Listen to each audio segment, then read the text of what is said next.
düşsə ləmbəliyə, məndən meyvəliyə salam deyin.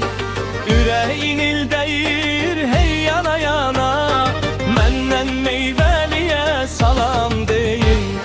Deyin cahandar gələn gülə bilmir, axır göz yaşları silə bilmir.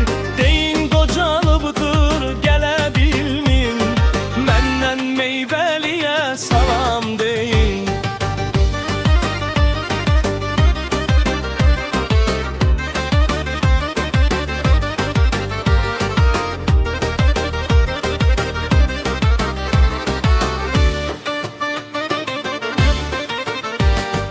Zaman getdikcə qamətimi əyir, fikirlər içimi qurd kimi yeyir. Vallah ürəyimin içi sızlayır, məndən meyvəliyə salam deyin.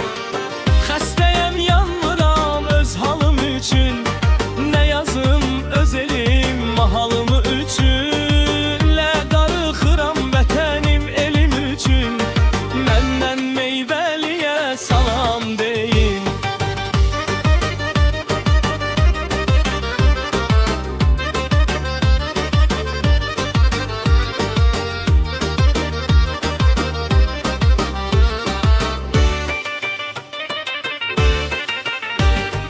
Dərmandır, məlhəmdir, safdır bu torpaq, ləldir, cavahirdir, safdır bu torpaq. Adından bəllidir, pirdir bu torpaq, məndən meyvəliyə salam deyin.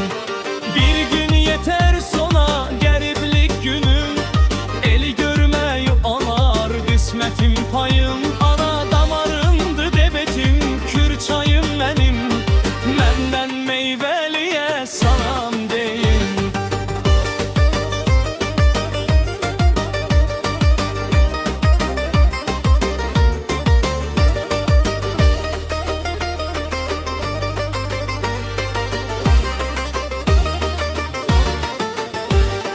Deyin cahandar qəmdən gülə bilmir, axır göz yaşları